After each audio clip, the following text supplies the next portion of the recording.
Virtually no wind, and so no dust being kicked up, but certainly not dust in the face of sprinters' rivals just for the time being. We've got two riders up the road, and that has finally comforted everybody. 3 minutes and 50, though, they've not exactly given them their head. It's Jesus Izquierda of Burgos who went first. It took a long time for it to be established. Speed's been around 43 kilometres an hour, so they're not hanging around. Well, there's some bonuses up for grabs. There's beer money as they cross the line for the intermediate sprint, and as is usual, the invitee teams get the honour of taking it, because the 500 euros, I think it is, prize money for the intermediate sprint goes a long way within a small team. Goodness me, on the deck, and not where you want. That's Patilli, I think. Well, it was the stricken Patilli that was hit there, as you saw, by Yellow Elise, who went over his legs.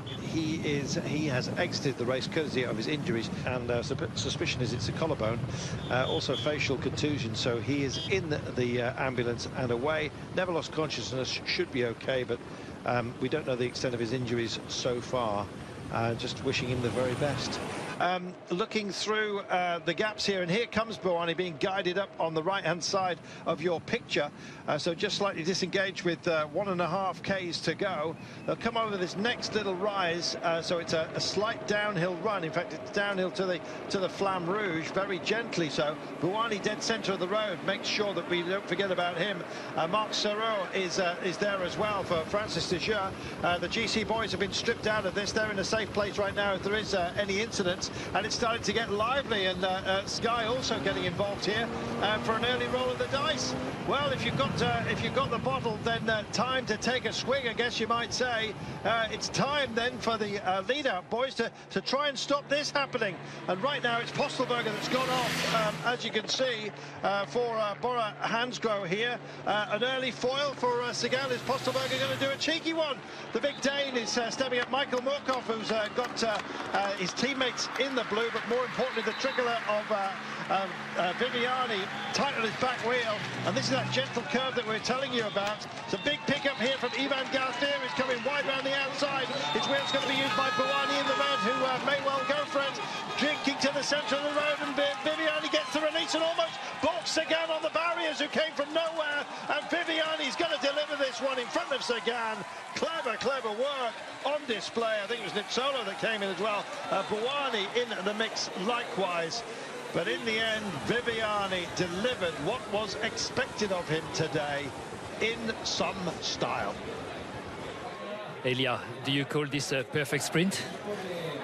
I think it's one of the most perfect lead out we ever do in the last in this year. So the guys do a really proper good job. So we arrive from 2 sprints where one, when Valverde win, we don't do nothing, and the one I do third, we do a mistake. So today we are a little bit with more pressure because we want to back the strongest and the faster.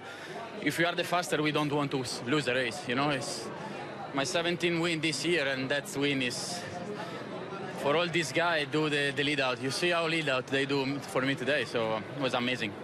And how do you feel about beating the world champion again?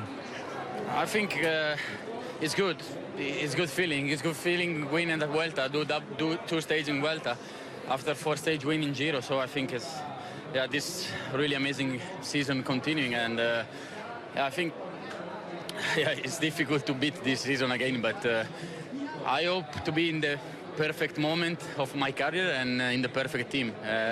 So that is for all the team and the family. Elena come here yesterday for a rest day, and I think I really spent the best rest day I can, and then today I have a full energy to try to sprint again in front of all this champion.